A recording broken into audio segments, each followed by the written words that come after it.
It's on. There I am. Hi, everybody. Hi.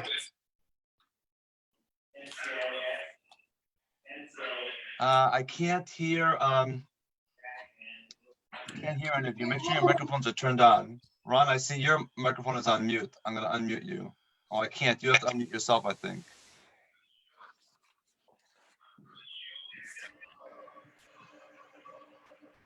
Hi, everybody. Can you hear me okay? Yeah. Yes. Hello, Yeah. Rabbi Weiss. Hope everyone's having a good evening.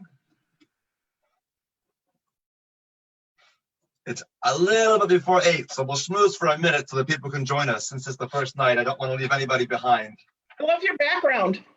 What was that? I love your background. What background? That's where I am. Wish. I wish.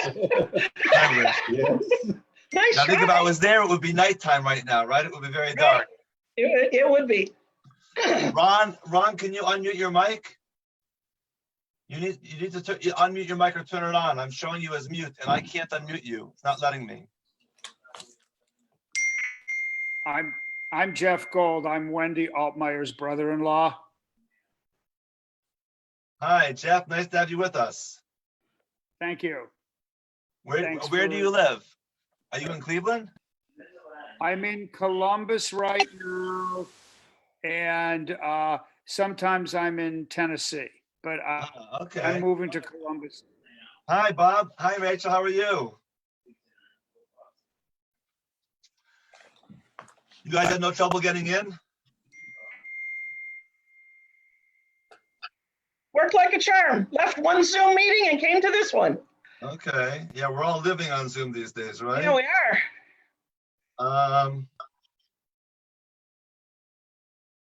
I'm just checking if there's a message because there are two people who I know we're going to be here tonight who I'm not seeing on here yet. So I want to make sure that they're okay.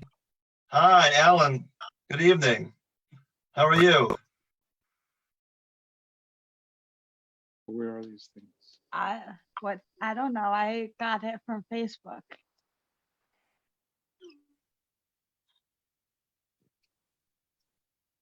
Maybe just text these two people really quickly and see what's happening, and then we'll start.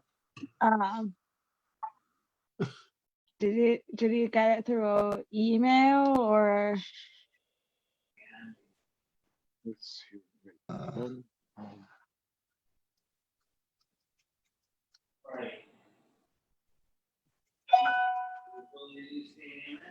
Learn with us.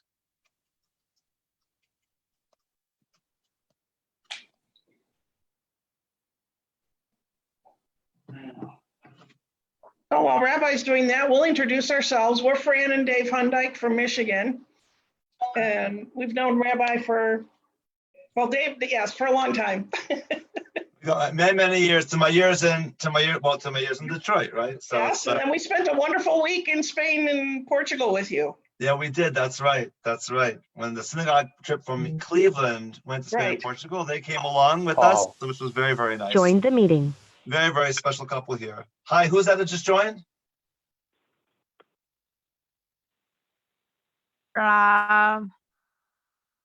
Who is on the phone? 8809. It's Paul Gilman. Oh, hi, Paul. Welcome. Glad to be here. Hi, Mark. Thank you. Can you hear me okay?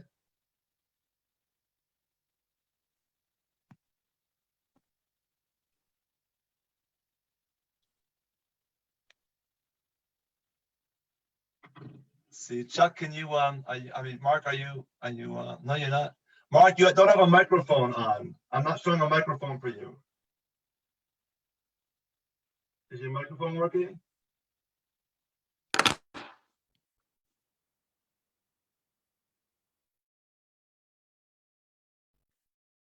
Can you hear me okay? Nod your head if you can hear me.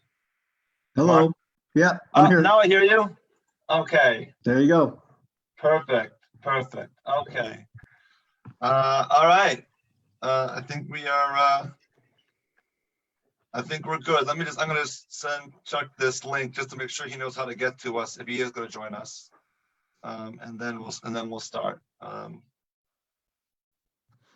we'll start quicker other weeks, but first week, and it's all very confusing with all the Zoom stuff. So I always want to make sure everyone kind of got it first, and we don't leave anybody behind. I use Zoom all the time. I love it. Yeah, and once you're used to it, it's pretty good. But if you're not used to it, it takes a little bit of getting there. It's always that challenge. So. Oh, Let me just give this to him. click the There's blue somebody one. logging in there. Hmm?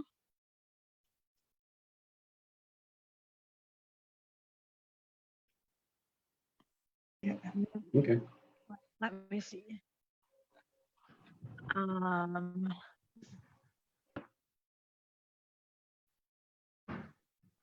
All right, so I gave him that, so we'll see. Hopefully he'll join us. I'm not sure, but we'll go ahead and start. So yeah, let's take a moment. And everyone, please, let's just so we all know each other. We're going to spend a lot of time together. We can just go on and introduce ourselves again for all of us that are here. So just whoever wants to start, jump in. Well, we already introduced ourselves, but we're Fran and Dave Hundyke from Michigan. All right, glad to have you here. And Jeffrey. I'm Jeff Gold, and I'm in Columbus, Ohio, and lots of time in Johnson City, Tennessee, but I'm in Columbus now. Okay, and Bob and Rachel. Yes, we're in Cleveland, actually. We're in Beechwood. That's Bob and Rachel Zimmerman, who are now on two different Zooms now, I see. Although, Rachel, you look a little, your picture's frozen. Can you hear us okay? yeah, I can. I just logged off because I was helping my dad figure out how to get it on his phone. Okay, and then we have Rabbi Latovsky. Yes, I'm sorry that it says Rabbi Weiss, but that's all Hal's fault because he taught me how to host the class tomorrow, and that's the way I'm going to host it. So I apologize. We have a bunch of teachers who are sharing one account on Zoom, so that's the account. But you'll know when it says Weiss, it's actually Alan Latovsky. And Ellen, do you want to introduce yourself? Yeah, I'm Alan Latovsky in Cleveland and Shaker. I think I'm now in Shaker, but I eat in Cleveland. And we're right on the border. I'm a retired rabbi who spent 23 years in Hillel and the rest in teaching and congregations. Okay, and who hasn't introduced themselves yet? I'm Mark Stavsky. I'm in Beechwood also. I'm a physician at the Cleveland Clinic, taking a well-needed week off. Okay. And Ellen? I'm Ellen Wool. I'm the artist in residence at my house right now, and I was a camp counselor.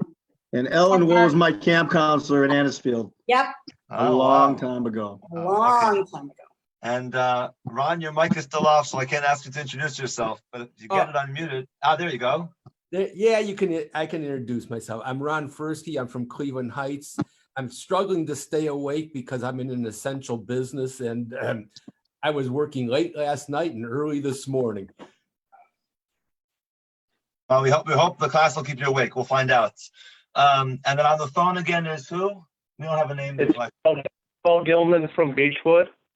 Hi, Paul. I got to have you with us too. Did everyone here have a chance to download the text? Yes. Okay. Anybody who didn't? Perfect. You're all amazing. All I right, do not have the text. I don't have it. Okay. I'm a good listener. Well, I'll send it to you right now. It'll take me 2 seconds to send it. Then you'll have to decide if you're going to print it out or you want to just listen or you want to watch it on the screen. All up to you. Oh. But I can send it in 2 seconds. So let me do that real fast. Okay. Someone give me an email address. Have you got an email address for me? Who Me? needs the text? Uh-huh. Oh, Yeah, Me? Ellen, lyrics 52, LYRIC 52 at AOL. LYRICS Like word 52 at AOL. AOL. Okay. Okay. Got it. And who was the other person who needs it? I do Zimmer, ZIMMERR @gmail.com. ZIMMERR. Oops. R, 3 R's. 3 R's? Oh, okay. ZIMMERRR. Email. 3 R's. Right? Okay. At Gmail.com. gmail.com. Okay, I'm sending those And right I'm, now. So you should get that. I'm RONFERS@att.net. Okay. And what I'm going to ask you all to do is, wait, what is it? RON? Ron? FERS? FERS@att.net. Okay. So what I'm going to ask you all to do, if you will, for me is just those of you that have my number can text me, or you can, it's 216-288-4548, or you can email me at rabbiweiss@bneijeshurim.org. Actually, better email me, so I have your email address, so I can compile a list, and that way I can make sure you all have the text in advance every time. So you won't have to spend time doing it. You'll have it. I'll make sure I get it out to all of you. Now we have a class grouping. So rabbiweiss@bneijeshurim.org. Just afterward, drop me an email. So I'm going to have to jump in because I don't want to waste too much time, and we'll start faster next time. I'm really excited to get to study with all of you because this is a really beautiful book that we're studying. It is a really important work by Rabbi Chaim of Volozhin. Rabbi Chaim of Volozhin was the primary disciple, the chief disciple of the Vilna Gaon. And he is also the founder of the yeshiva movement. So a very, very important person in terms of the development of Jewish life and Jewish learning, and a very significant scholar. Neffesh Ha-Chayyim, for a long time was only available in Hebrew. And when it first started to be translated into English, the translations that came out were very difficult to make sense of. It was sold as a book that was about Jewish belief and practice. But you tried to read those translations, and they're still for sale. You really can't fully make sense of them. And the reason you can't is because those translators were forbidden by their rabbis to include the portions in the book that were Kabbalah. The problem is the whole book is Kabbalah. And you can't understand anything without it. Every page, every paragraph is Kabbalah. It is a Kabbalistic exposition on fundamental Jewish beliefs about God, the soul, and the universe, and their relationship to Torah and prayer and mitzvot. And you can't separate them from each other. They're woven together. In 2012, this author came out with the first translation that included the entire work, including all the Kabbalah. He was forbidden to publish it by a number of very prominent rabbis, but he was persistent to find a rabbi who would recognize him, who would say, yes, this is important to publish. The first one to do that was Rabbi Aharon Lichtenstein, who was a famous Rav of Olenshrut, the yeshiva in Gush Etzion, who said, yes, it's a beautiful exposition of Kabbalah, and people need to know this. And then a few other brave souls afterward kind of bucked the trend and gave their imprimatur that it should be published, and it was. There is one other translation that also has been published since then that also includes the Kabbalah. That book is called, if you can see it, well, my background is hiding it. I'll tell you, it's called Neffesh HaTzimtzum.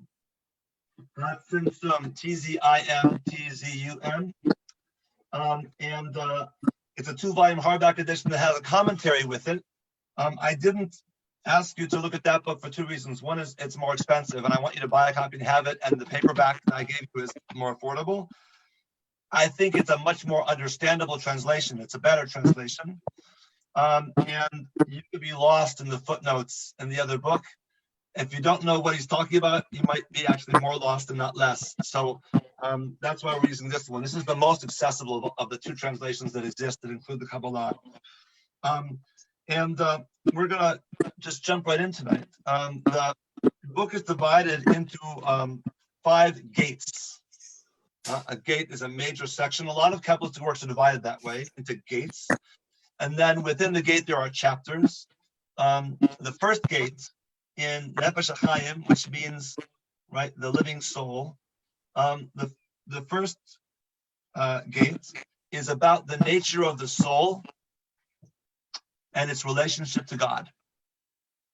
And as we study this chapter together, we'll get into some kind of basic concepts of Kabbalah that will come into play as we read together.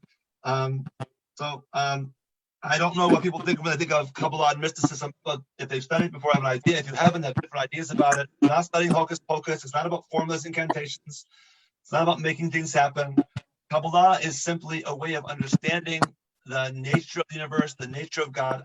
What is the inner mechanics of how God functions in relationship to the world and to us, right? And there is a general theme in Kabbalah.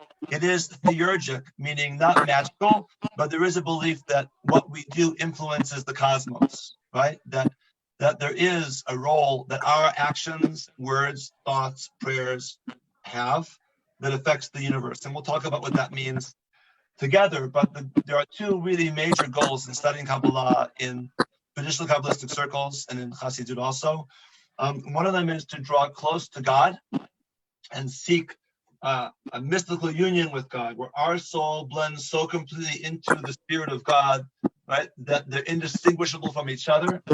In Kabbalistic terms, that's often referred to as bitul hanafesh, the extinguishment or the voiding of the soul, right? That we cease to exist, or I should say, to perceive ourselves. We cease to be able to perceive ourselves as a separate entity, and we are just immersed in the energy of the divine.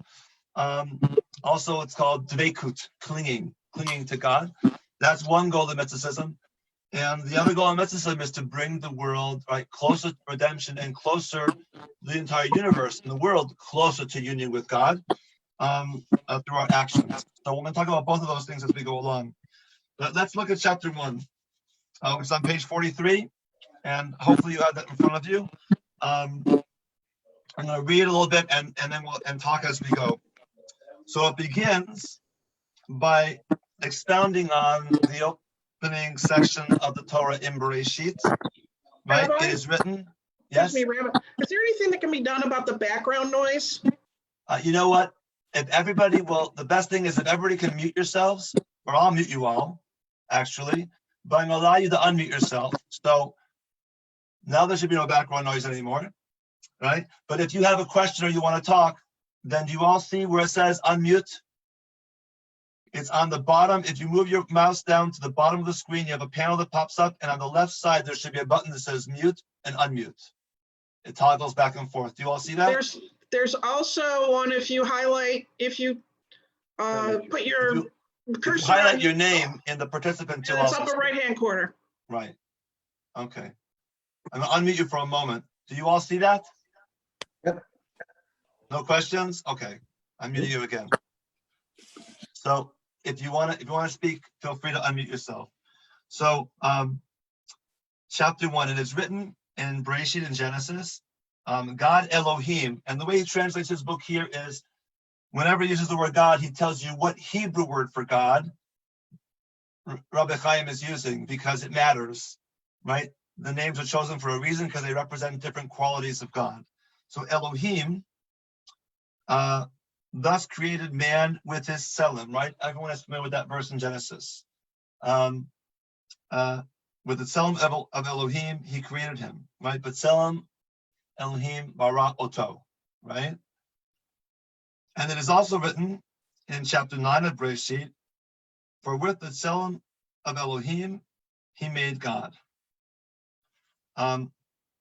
So tselem, anybody know what the word tselem means? You can unmute if you want to answer. Image. He made man, Image. right? Well, it means not Image. man is made in the tselem of God, but tselem really means form or image, right? Yeah. In its literal sense, we tend to think of meaning as an actual image that we would look like God. Of course, we don't look like God, so it has to refer to the qualities of God. That we embody the qualities of God, that we are like God. But here, you'll see Rabbi Chaim is going to give a particular twist on the meaning of this word tselem in Kabbalah.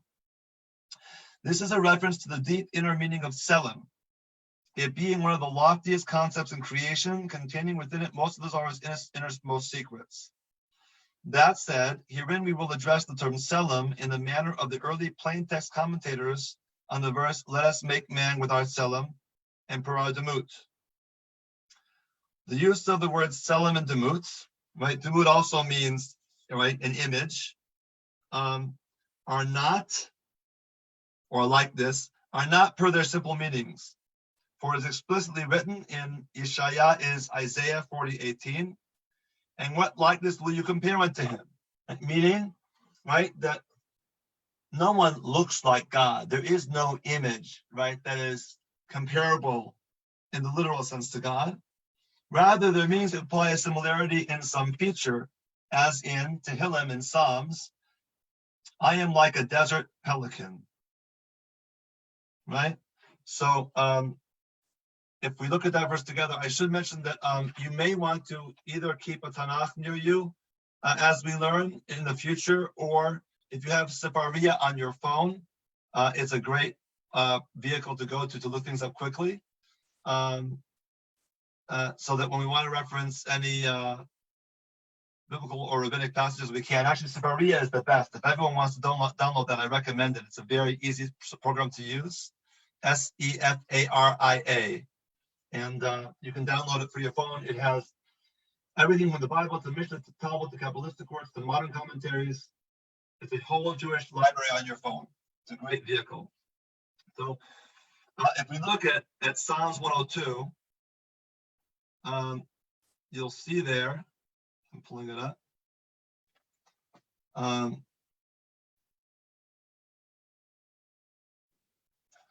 Right. This is the Psalm, a prayer of the lowly man when he is faint and pours his plea before the Lord. O Lord, hear my prayer, let my cry come before you. Do not hide your face from me in my time of trouble. Turn your ear to me. And then the psalmist goes on to talk about how withered he is, the pain and suffering that he's in. And he compares himself to different animals. And one of the lines is in verse 7, and he says, I am like a chos, which in Sefaria they translate as an owl, but which he translates as a pelican. But it doesn't matter which way you translate it. The point is that when the psalmist says, I'm like a pelican or I'm like an owl, right, it doesn't mean that he looks like a pelican or an owl, right? That's Rabbi Chaim's point, right? He was not given, looking back at our text on the top of 44, the second line, it was not that he was given wings and a beak, and not that his physical experience was transformed into a pelican. Rather, that he is described in that instance by his actions, that he wandered from place to place like the pelican in the desert, a lone bird that flies from place to place. This is per the early plain meaning of the commentators, right? This is what is meant with selim. Are you all follow that? That's good, because that will probably be about the last time that he will explain something in that kind of a plain way. From here on out, it's all Kabbalah. Chapter 2. However, to understand why he specifically stated in the image of Elohim and not some other name, right? Not using some other name of God like Yud-Hey Vav-Hey, for example, right? It is because the meaning of the name Elohim is well understood, that it implies that he, blessed be his name, is the master of all powers, right? As is explained in the Tur or Ha-Chayyim. The Tur is the predecessor of the Shulchan Aruch. It's a medieval code of Jewish law. The matter of why he is called master of all powers is because the attributes of the Holy One, blessed be he, are not like those of flesh and blood. For man, when he builds a structure, for example, of wood, the builder doesn't create and materialize the wood from his own powers. Rather, he takes pre-existing lumber and organizes it into a structure. And he completes arranging it according to his will. If he ceases his efforts in the parts, the structure still persists, right? In other words, when we make things, we make something from something, right? Whereas God, right, during the time when all the worlds were created, and he materialized them ex nihilo, from nothing with his infinite powers. There was nothing that pre-existed before. So it continues since then, every day and truly every moment. All the powers that make them exist, structure them and sustain them, are dependent only on what he, blessed be he, impresses upon them via his will at every moment, via the power and the influence of newly created light. Right? So, right, what is he saying here?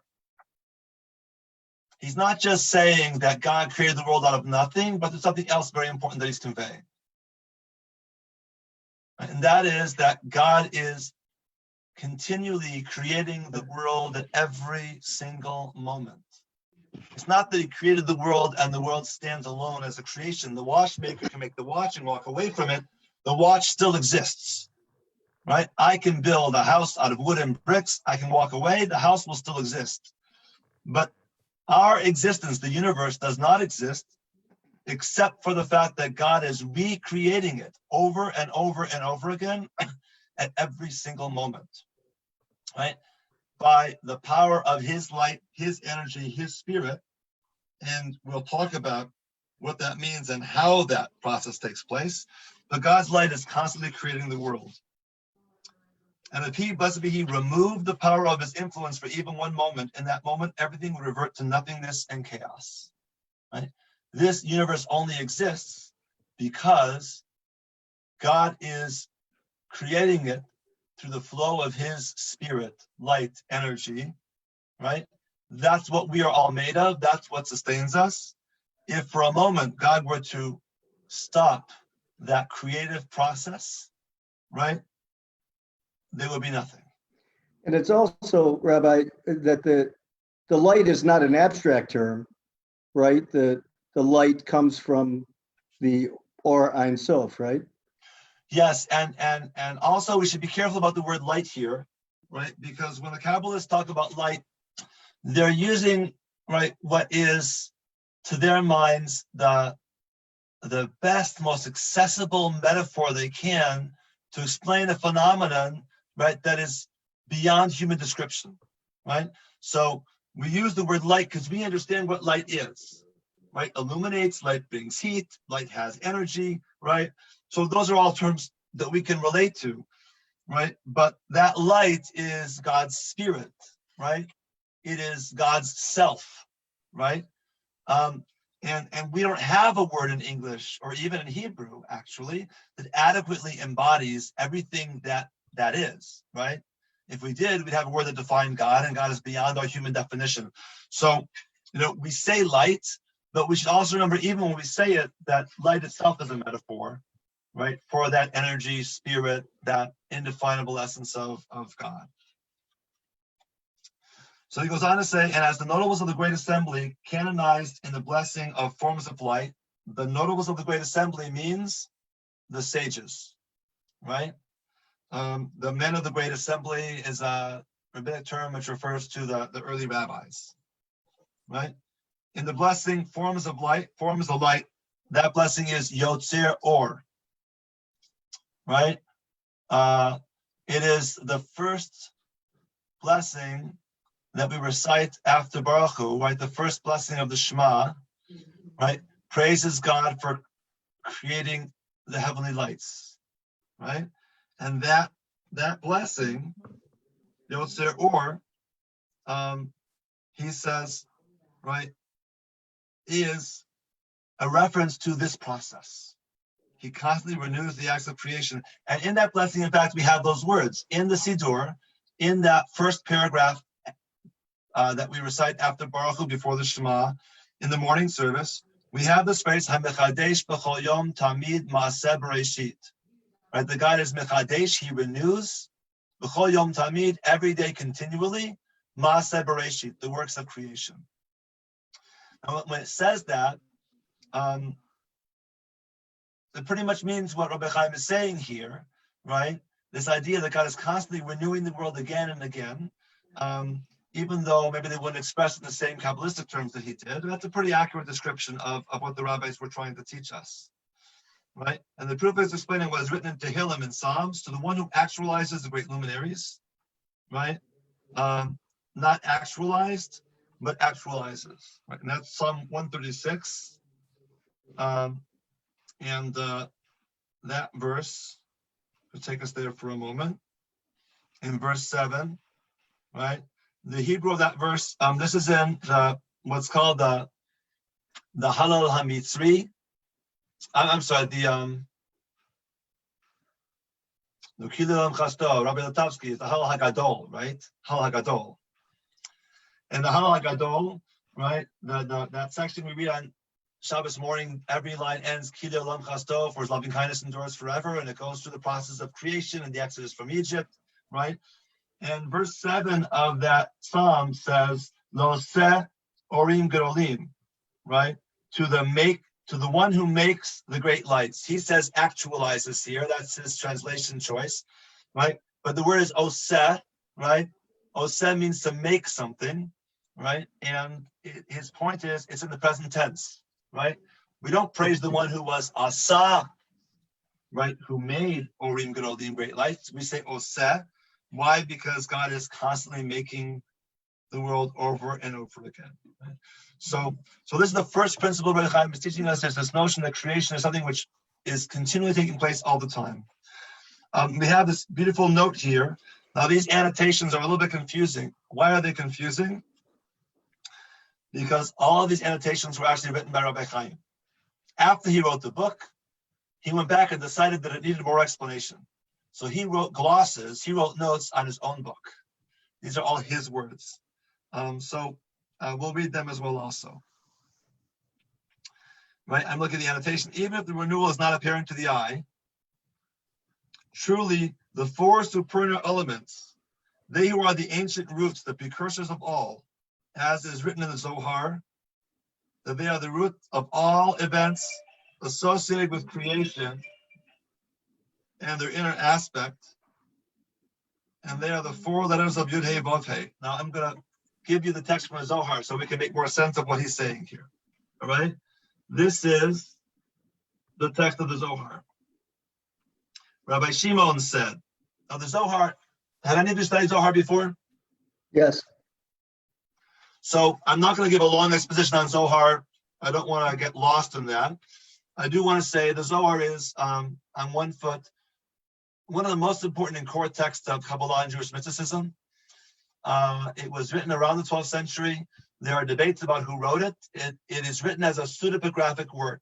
That is, it's written as if it was a rabbinic work. There are various sages in the book who are traveling to the land of Israel. And they have these mystical experiences, and they talk about them, and they expound on Torah. We know that it wasn't really written in that rabbinic period. It was written in the style of, to look like it was.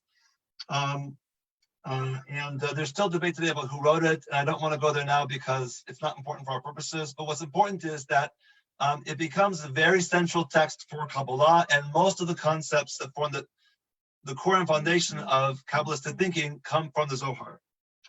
So Rabbi Shimon means Rabbi Shimon from the time of the Mishnah, Rabbi Shimon Bar Yochai, but it's not really him because this was actually written right in the Middle Ages. Rabbi Shimon said, come and see. There are four primary components to the secret of faith, and they are the fathers of all the worlds and the secret of the supernal holy Merkava. Now, what is the Merkava? We have to learn lots of lingo to understand the Kabbalah. The Merkava is a reference to, I don't know, Rabbi Latowski knows what it is. It's the heavenly chariot. It's right? Ezekiel. Ezekiel, the first chapter of Ezekiel. We read that first chapter of Ezekiel on Shavuot, right? When we read in the Torah the revelation of God to the entire people of Israel on Mount Sinai, the Haftarah is the first chapter of Ezekiel, where Ezekiel has a personal, private revelation of God. And his revelation of God is this fiery chariot carried by these four mythical angelic beings that are made up of parts of different, have heads of different animals. And it swoops down at him so real and so close that he ducks to the ground to avoid it. And that passage in the first chapter of Ezekiel, and we'll look at it in a future class, becomes very important in Kabbalah. And it also becomes a metaphor for the Kabbalistic study of the nature of God, right? To understand the chariot, right? It's to seek to understand the throne of God and the one who sits on that throne. So we say in Kabbalah, there are ultimately two major forms of Jewish mysticism. One is Maaseh Bereshit, that mysticism which seeks to understand the way creation came about. And the other is Maaseh Merkava, that which seeks to understand the workings of the divine chariot. How does God function, right? And how does that relate to the world? So Rabbi Shimon in the Zohar says there are 4 primary components, secrets of our faith, right? That are the secrets of God's throne, of understanding the way that God works in the world. They are the 4 elements: fire, wind, water, and earth. These form the supernal secret. These are the fathers of all the worlds. So in Kabbalah, these 4 elements are, as there are many other mystical traditions, very, very important, right? They form the basis for all of creation.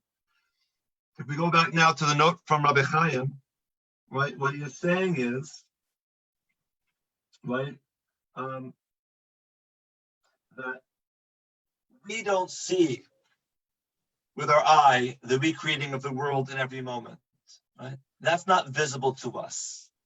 It's a little bit like our watching the world is like when you're watching a movie or a video, right? The video that we're watching right now is made up of many, many, many frames, individual pictures, right? They go by very fast. We don't see those individual pictures, right? We see video, right? We see movie, right? But those pictures make up what we see. In the same way, we can't see the recreating of the world every moment, right? Those mega million little shots of recreation, we don't see them. They make up our reality, right? And that's when he says here that the supernal elements, right? These 4 elements, they're combining and assembling at every moment and instant in their root of roots. We don't perceive that, right? When he says in their root of roots, we'll understand what that means a little bit better when we get a little bit farther in the book, but he means that those 4 elements in this world, right, their physical presence, right, are linked to their roots in the higher world, right, in the spiritual world of existence, right, and that is constantly coming into being, right, the interaction of earth and of the 4 elements all together, the fire, wind, water, and earth, it happens according to his will. He's constantly remixing these elements together to bring about existence as we have it, reshaping existence. Every element, the Kabbalists did not know from molecules or atoms, but that's more or less what they're saying here, right? Is that the most fundamental building blocks of the universe, God kind of mixes and recreates them at every moment to bring existence, right, into being. Does that make sense? Everyone follow that? All right, so skip the next piece for the moment, under the note about the permutations of the name. We're going to leave that aside for the moment and go to where the regular text starts on page 47. This is why he, blessed be his name, is called Elohim, master of all powers. All powers found in any of the worlds, every one of them, he is master over their power. He impresses within them the power and constrained strength during every movement, and they are constantly dependent upon him to change and organize, right, according to his blessed will. So this is our first principle, right? That the world is constantly being recreated. God is shaping it according to his will. We can't perceive it. And that's the meaning of the word Elohim. The meaning of the word Elohim is that God controls all the powers that are, right, beneath him, so to speak. And we'll elaborate on that more. So look at chapter 3. I'm pushing us through a bunch of text, and then we'll talk about it once we kind of paint the picture of it. According to this model, he, God, blessed be he, as it were, created man and appointed him to rule over the multitude of powers and numberless worlds, and assigned them to him. So he should be their spokesman and govern them via the minute details of his actions, speech, and thoughts. So, right, this is, right, a very deep and fundamental principle in Kabbalah, right? God, when he created humanity, he appointed us over all the other powers, right? Just like God is over all the powers, he appointed us over all the powers. We then have the ability to create and shape the existence that we live in also. We do that ourselves, right? This is the theurgy that I mentioned, our ability to influence the cosmos, the greater universe, and our destiny, right? And the larger scale aspects of his behavior, whether for good, he says, or God forfend, I love how he says that, or God forfend for the opposite, right? That is, we control what exists in this universe, whether we bring good into the world or whether we bring things that are not good into the world. We have that power, right? For via his positive actions, speech, and thoughts, he fulfills and invests strength in a number of supernal and holy powers and worlds and adds holiness and light to them, right? That is to say, right, the way that we have power over the world, right, are through thoughts, speech, action. And we're going to tie those in to specific levels of Kabbalah as we go forward. And the opposite for offend is also true via his negative actions, speech, or thoughts. He destroys a number of powers and the supernal holy worlds without number and measure. As it is written, your destroyers and those who lay waste to you shall go forth from you. Page 50. This is what is meant in Bereshit by, and God Elohim created man in his image, in the image of Elohim, for Elohim made man, right? That is, what it means that we are in the image of God specifically, right? The rabbis of the Talmud and the Mishnah said what it means that we're creating the image of God is that God is compassionate, you should be compassionate. God is forgiving, you should be forgiving. God is loving, you should be loving. God heals the sick, you should seek to heal the sick. God looks after the mourner, you should comfort the mourner, right? Rabbi Chaim says, no. How are you like God? It's not just by imitating those qualities. You are literally like God because you have the power that God has, right? You are like God because you have the power that God has. That's a heady statement, right? It's a very heady statement. It could go to our head, but it also should humble us, right? Because it means that every thought we have, every word we speak, everything we do has significance, has consequences that extend far beyond ourselves, right? And therefore we have to have the humility to think about what we're doing and how it affects the world around us. Right? So I'm going to continue in that paragraph for a moment. He says, I'm looking 1, 2, 3, 4 lines down. For just as he, blessed be his name, is the Elohim, master of the powers found in the totality of all the worlds, and organizes and governs them each instant per his will, so too did his, blessed be he, his rule, that man should be the enabler and disabler of many multitudes of powers and worlds, via all the detailed patterns of his large-scale behavior in every situation, literally in every instant and moment, according to his supernal root. Now, that's a new term for us, the supernal root, right? The supernal root is a specific reference to the place that our own soul is anchored at the highest level of existence, closest to God. In a moment, we'll get a little bit further. I'll talk about these 4 levels of existence.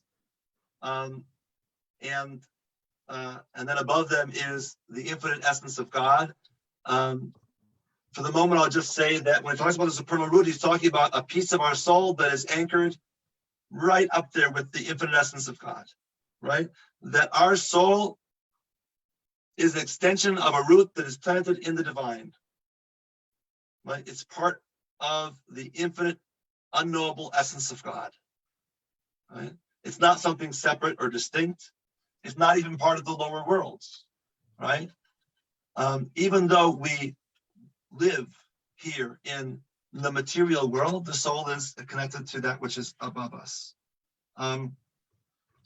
And the sages said in Echa Rabbah, and Echa Rabbah is the midrash on the Book of Lamentations.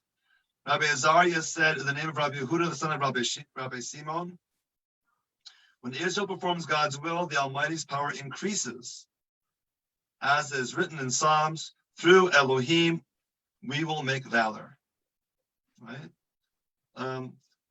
So when we do God's will, God is stronger. God is able to do more. Right? And when Israel does not perform God's will, it is as if they weaken the great power of heaven. As is written, rock your children weaken you. That's from Devarim 32:18. I'll take us there for a moment because sometimes it's interesting to see how we get from a Torah verse to the Kabbalah. And while I'm getting us to that verse, right, I just want to say that what's so fascinating about this idea that he proposes here for us, right, is we have a tendency to want to view God as being all-powerful, all-present, all-knowing. God is always all the alls, right? We think of God as being all the alls. That is a very classic Western Christian notion of God. But it was never true in the Jewish tradition that we viewed God as being the be-all and end-all of everything. That's not really true. We know right away, right, that God gave human beings free will, and God giving us free will meant that he surrendered control over our actions. That's a limitation on God. And the rabbis were not shy of seeing that, and neither were Jewish philosophers, and neither are the Kabbalists. God is not all everything. He's a lot more than we are. Even God has limitations.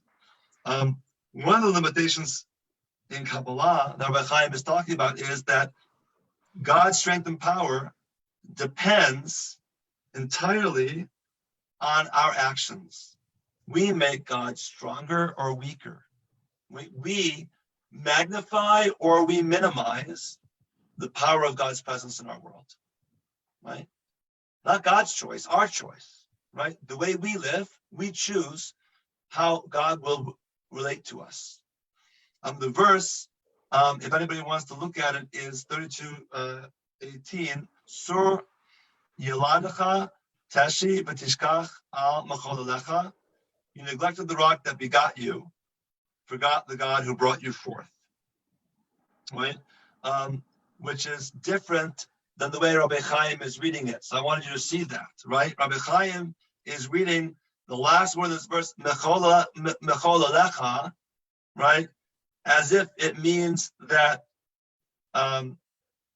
that we somehow made God weak, right?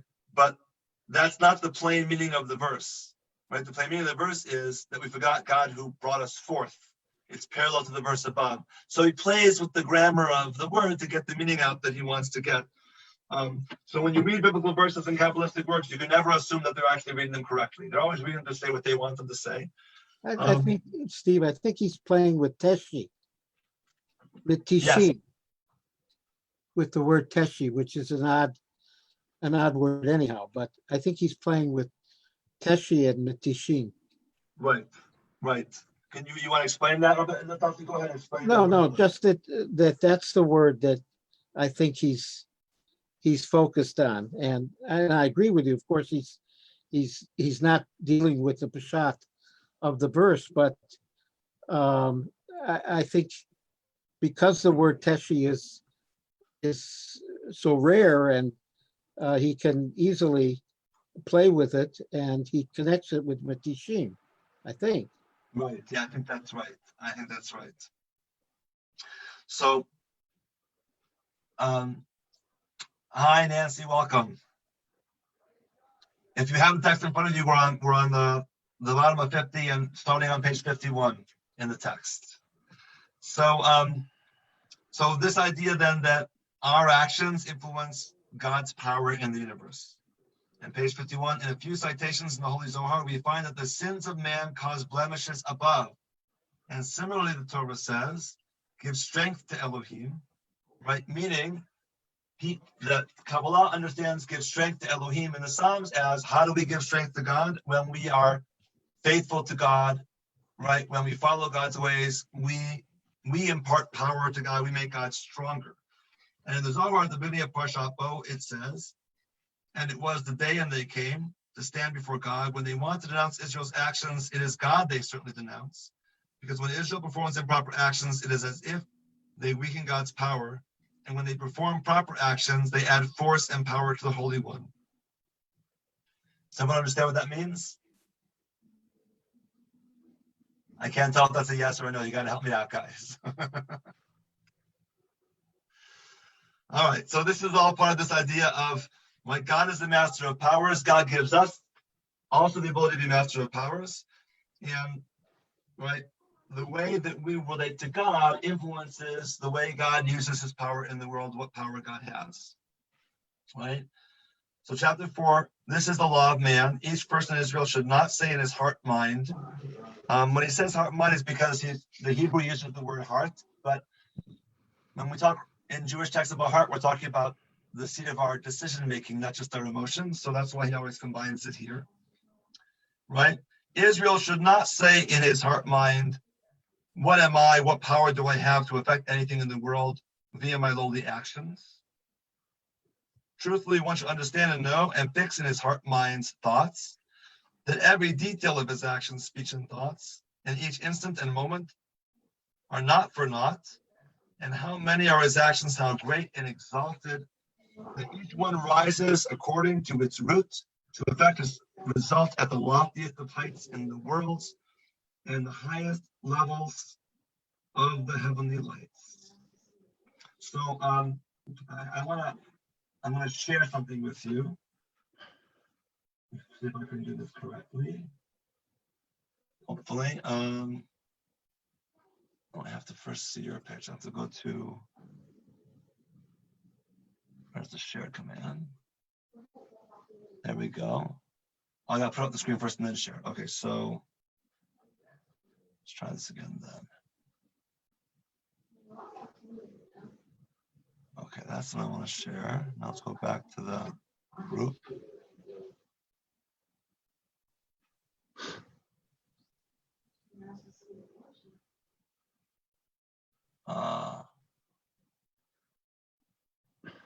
Why don't I see what I want to share? Maybe I can't share it. I thought I could.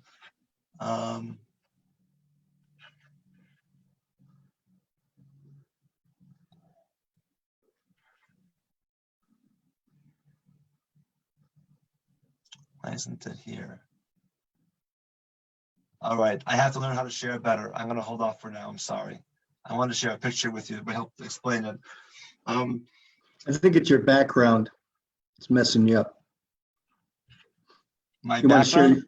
Yeah, you want to share your screen, right? You know, I want to share a document, and it's not letting me share the document. It's not seeing my web browser to let me share it. I don't know why that is.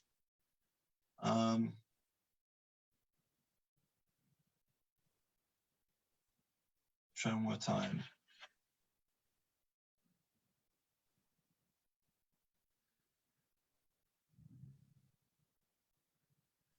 See. Oh, here we go. Here, I got it. Okay. All right, can you all see that now? Yep. Okay. So, right, what we're looking at in this image, right, is Adam in the center, that's human beings, right? And then as we go up, there are 4 levels of worlds. We'll talk more about them in detail as we go forward, right? The lowest is the world of Asiyah, of action. That's the term that refers to the world that we live in, right? The world that we physically perceive and see and touch and act in, right?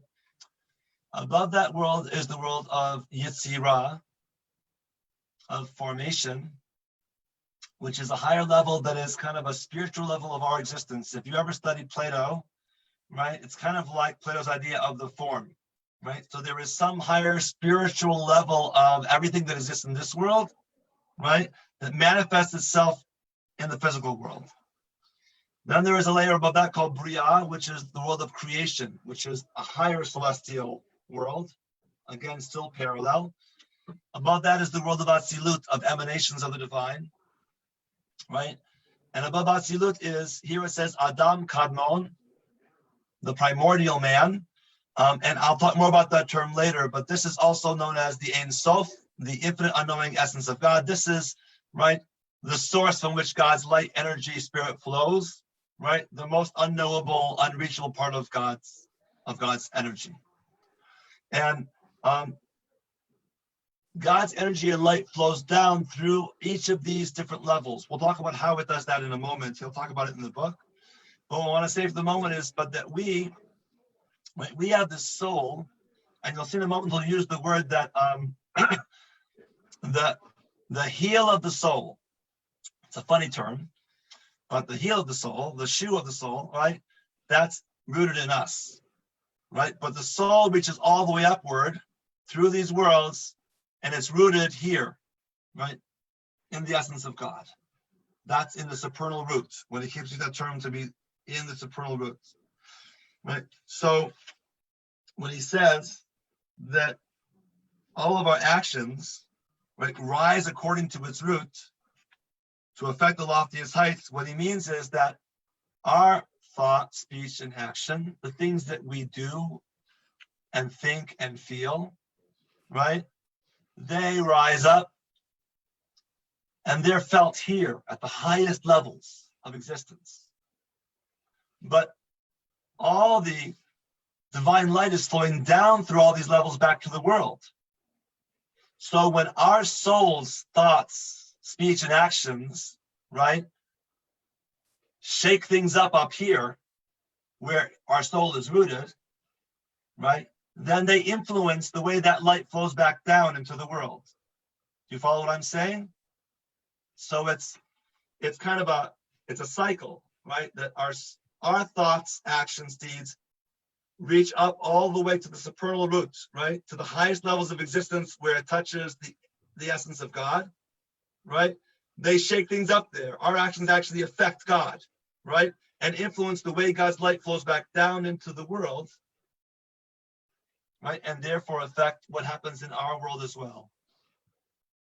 Does that make sense? Do you follow that? Okay. It is, it'll make more sense as we go forward. So I think it's a little bit further today.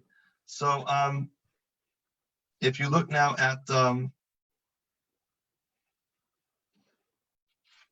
page 52, skip over the annotation here. And verily, for the wise man who understands the veracity of this, his heart mind will shiver within him with fear and trembling when he regards his no good actions, heaven forfend. Whence they arrive to ruin and destroy with a minor sin, heaven forfend, much more than Nebuchadnezzar and Titus, right? Nebuchadnezzar and Titus, who destroyed what? The Holy Temple, right?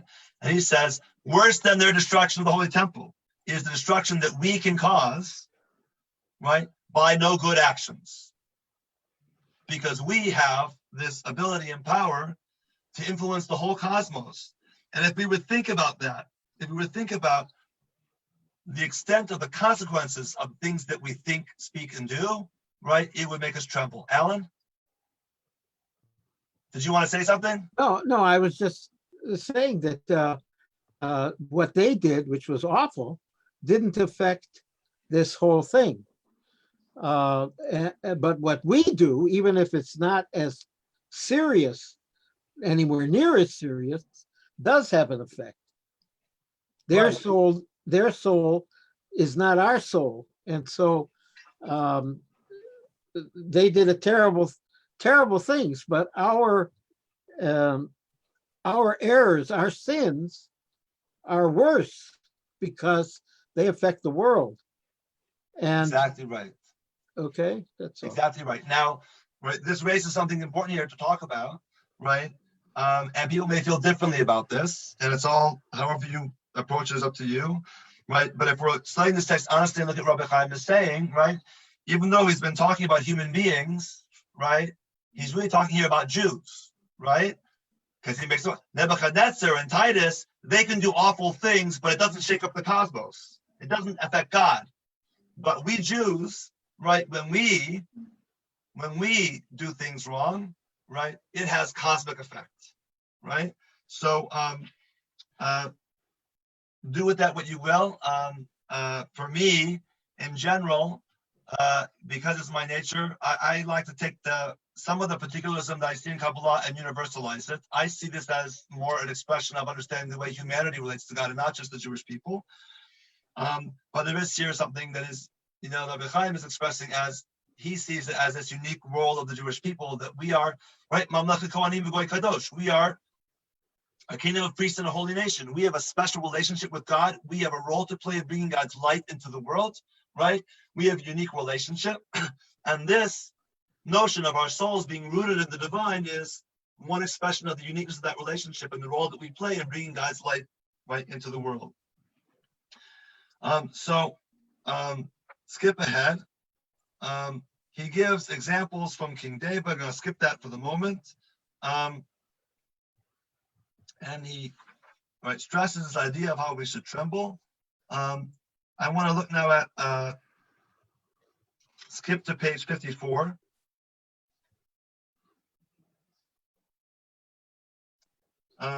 Look at the last paragraph on 54.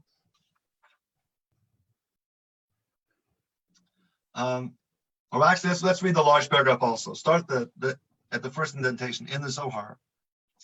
In the Zohar, Shlach 161a, it says, "Come see that when the Holy One, blessed be, created man in the world, he designed him according to a lofty and glorious plan, and gave him his power and driving force via his body, in which therein rests his heart-mind.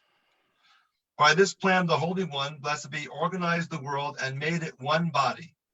And the heart-mind that resides in the center, it is the driving force of everything, and on it everything depends. And the hall in which resides the interior of the Holy of Holies, wherein is found the Shekhinah, the indwelling presence of God, but here also the lowest of all the Sfirot, right? The ladder of the aspects of God that connect to our world. We'll talk more about that in the next class. The ark cover, the cherubs in the ark, right? And here is the heart mind of the entire earth and the world. From there they are nourished. So then, right, the human body, right? The center of our existence is the heart, where we think and feel. That's our Holy of Holies, right? Like the Holy of Holies that was in the temple that held the Ark of the Covenant and the cherubs, right? And then we become the microcosm of the macrocosm, right? Then in the universe, right, there is this center Holy of Holies, which is based in humanity. This being so, at the moment when a man strays to think in his heart minds a thought that isn't plural, that isn't pure, related to adultery, God save us, he introduces a prostitute, the symbol of envy, in the house of the heavenly Holy of Holies, dreadful in the holy lofty worlds, God heaven forfend, and increasing, God save us, the power of impurity, and the other side, in the house of the heavenly Holy of Holies, much more and even more than what the powers of impurity caused by Titus when he installed a prostitute in the interior of the Holy of Holies in the earthly temple, right? So, right, he says, if a Jew, right, thinks about a prostitute, right, then he's introduced that into the Holy of Holies, because what is the Holy of Holies? Here, your heart, your mind, right? That's the Holy of Holies, right? So when you do that, right, you are bringing impurity, right, into the intimate presence of God, right? And when you bring in that impurity, you also bring in the other side. The other side. The Aramaic phrase used to describe the other side in the Zohar is the Sitra Achra. The Sitra Achra. And that's a term you're going to want to remember. We'll come back to it many times. Sitra Achra, the other side. The other side of what? The other side of good. The other side of good, yes, but also the other side of, take one O out of good. It's the other side of God. It's the other side of God, right? Because if we believe, right, that everything is contained within God, right? And even though Kabbalah will break God down into various kind of powers and elements within, nonetheless, in the end, Kabbalah is still monotheistic. We believe that God is one entity, right? Within which everything in the universe is contained, right? Including all opposites. God is light and dark, love and hate, peace and war, right? Right, peace and friendship and anger. Everything is in God. Good and evil are also both contained within God, right? So evil and suffering in the world, that's also part of God, but that's Sitra Achra, that's the other side of God, right? And we'll talk about what that means, the other side of God, and how does that side function? There are a core, and we'll talk more about it as we get deeper into the book, but just kind of in a very simplistic way, two different ways that Kabbalistic sources tend to look at Sitra Achra and understand it. One of them is the idea that Sitra Achra is a manifestation of chaos that comes into being when all the powers of God are out of kilter with each other. The other is that Sitra Achra is actually kind of a parallel power structure within God, right? That runs parallel to all the good spherot that we're talking about, that we're going to learn about all the different levels of attributes of God, that there's this parallel other piece, right? There's the force and there's the dark side, right? And they run down parallel to each other, literally, right? And that evil and suffering come into our world when the dark side bleeds into our side. And that we have to keep our spirit strong so they don't let it bleed over into it. So we'll talk a lot about what that means. It's an interesting concept, either way, both of them.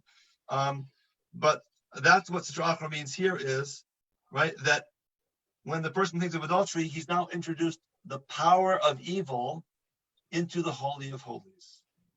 The power of evil is not something which is outside of God, like Satan is in Christianity.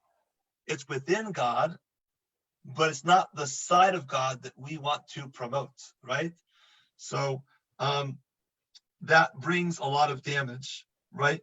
Much more damage than what Titus could do. Titus doesn't have the power to summon the Sitra Achra into the Holy of Holies, even though he did install prostitutes in the Holy of Holies on earth, right? He doesn't have the power to do that to God, but we do. We can so impurify God. And so it is with every sin that a person in Israel inserts into his heart, right? It is an unauthorized fire, right? That's a reference to the story of Nadav and Avihu. If you remember those Aaron's sons who bring a strange fire to the tabernacle of the wilderness, and fire comes down, lightning comes down from heaven and burns them both. They both die, right, instantly because they brought a strange fire. There are lots of different understandings in tradition of what that strange fire is. There are sources which say strange fire means it was idolatrous. There are sources that say what it means is they didn't bring the sacrifices properly because they were drunk and they were sloppy about the way they brought them. But for Rabbi Chaim and for many Kabbalistic sources, the unauthorized, the strange fire, right, is the introduction of elements that should not be in your heart, which is the Holy of Holies, where you should only bring purity. Thoughts of sin, anger, evil desires, right, temptation, right, all of these things we should purge from ourselves because they could summon the other side, right? And this is what God said to Yechezkel, to Ezekiel, right? This is my throne's place. There I will dwell within Israel forever, and no longer will the house of Israel defile my holy name in their prostitution. Now they will distance themselves from their prostitution, and I will dwell within them forever. God dwells within us. That's the soul, right? And the holy and holies of that soul, which also is linked to the core and holy of the universe and of God, right, is the heart, right? And we should not defile, right, that presence of God ultimately within us. So does that make sense to everybody? We're all together? So any questions? Anybody?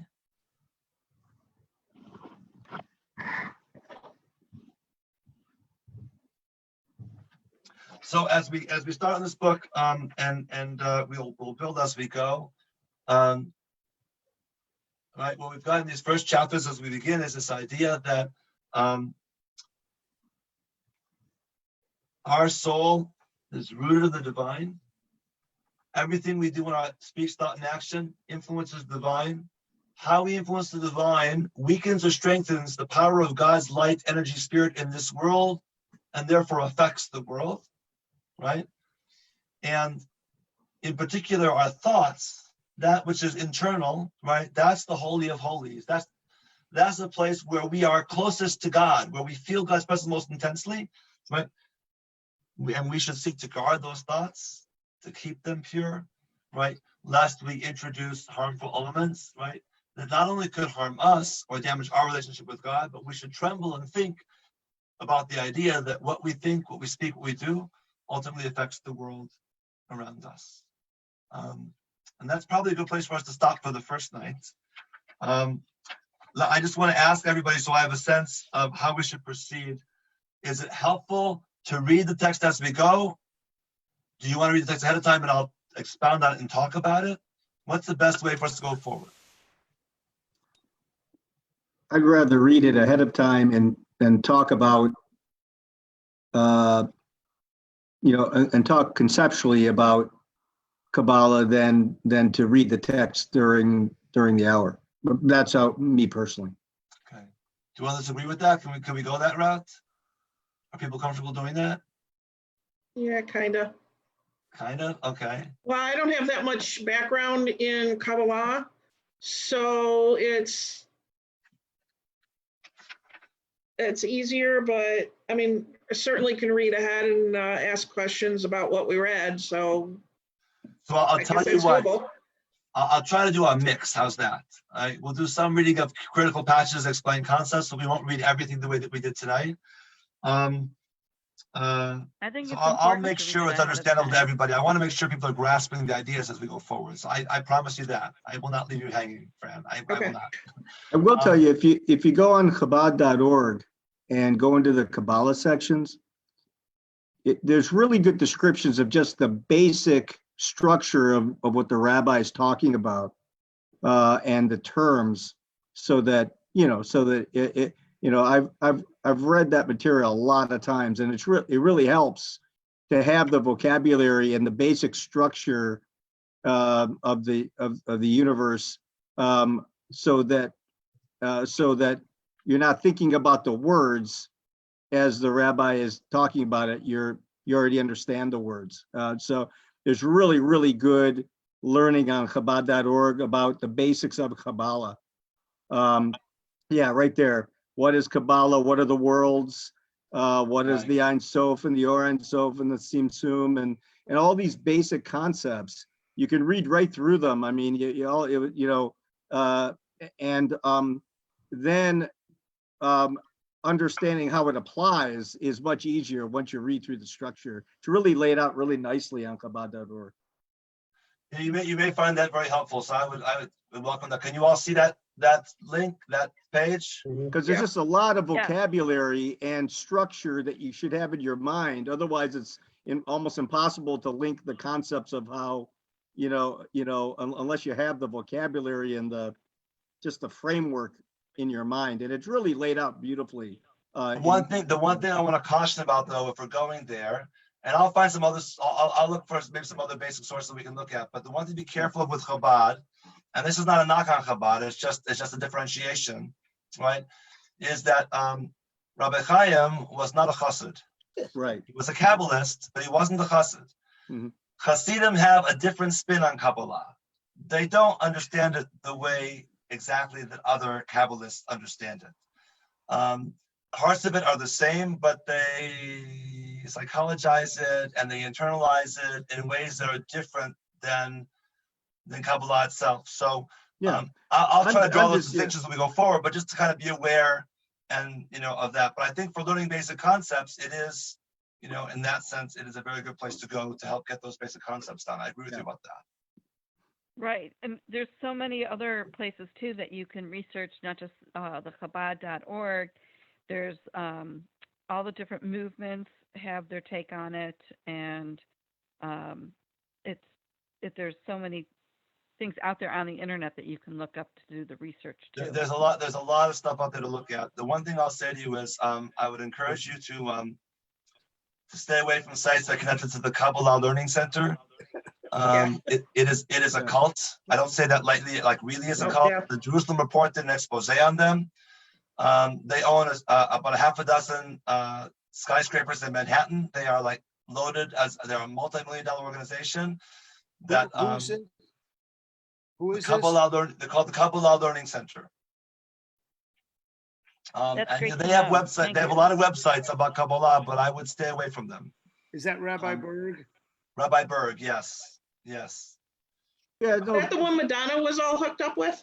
yes, that's the one. That's the one. no, So any place that says Kabbalah Learning Center or says Science of Kabbalah or Kabbalah Science, those are all their sites, and I would stay away from those sites.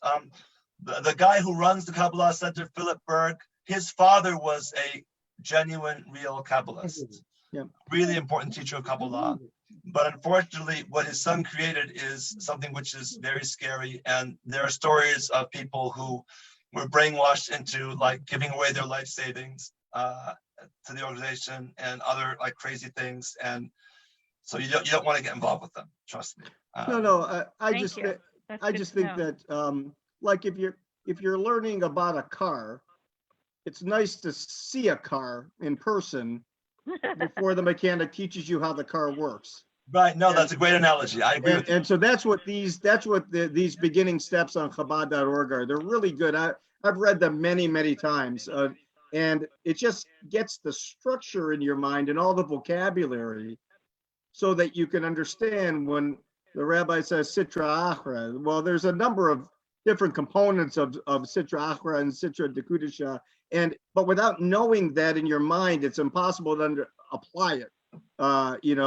So that's what these things do. So Yeah, no, and this is a just good if you source. get I a agree. study It's a of good the book. source for that. So I agree with Mark. I would encourage you to look at that website and to kind of play around and to pick up some terms. It will be helpful to you. And I'll try to look for a couple of websites, like other websites, and send you as well. But the Chabad site is a good site for that. I agree with that. Yeah. It's definitely a good site for that. They do a nice job of kind of breaking it down in a easily understandable way. Right. Also, if as you're reading you have questions, like you can shoot me an email or a text during the week, and I'll be happy to respond to you. So you can say, I'm reading this, and I don't really get what this sentence means. What is it talking about? Or this page, and I'll write you back, or we can do a quick phone call at a time that's convenient or whatever, and I'll be glad to help you along with it. So don't hesitate to reach out to me during the week in between classes also. All right, great. And you're going to send us the book pages until we receive our books? I will do that. I will keep sending you book pages until you get the book. I would urge everyone to purchase the book if you can, because it is a lot of pages to copy. Right. You'll want to have a copy of it. It's not expensive, but it may take a while to come. So in the meantime, I'll keep Xeroxing or scanning pages in until it comes. And that's why, I want to make sure I have all your email addresses. So again, if everyone will just drop me an email to Rabbi Weiss at bneijeshurin.org, right? Just saying, scan me the text, and that way I'll compile an email list and I'll get it out every week, well ahead of time to everybody. What you have now is already through chapter 6, but I'll get you another couple of chapters this week. So I always keep you ahead. If anybody finds a Wait, source where other are than we? Amazon that would get it to us faster, could you share it? Because I tried to order it today, and Amazon's delivery time was April 22nd. And that's for Prime members. Yeah, I ordered it yesterday. It was the same. Yeah, I'm surprised that it's taking so long, but we'll It's look for the because sources for it too. It's not considered an emergency. They're shipping out medicines and toilet paper and paper towels, and that all gets priority over what they call Yeah. non-essentials. Well, I guess that's a good thing, right? So, okay, Yes. if that's the reason. That's their reason. All right, it will be April 22nd soon enough. In the meantime, I'll keep sending you guys pages, and I'll make sure you have, more than we'll cover in a class. So you'll always be able to stay up. And Thank you, Rabbi. We'll see you next week. All right, guys. All right, so everyone have a great evening. Thank you. Looking forward to it. you. All right. What day are we next week? Is it Monday? or so- Tuesday? Monday. After this Mondays, this was the only Tuesday after this Mondays, Great. but the same link should work. Okay? Thank you. Monday at All 8 right, hang in there. It's gonna all make sense as it comes together. After we get a little bit farther, the pieces will start to align and the fog will lift, I promise. Okay, All right, thank you. guys. Have a great week. Thank We'll you. see you. Bye-bye. Be Thank well. you. Okay. Bye-bye. Bye, everyone.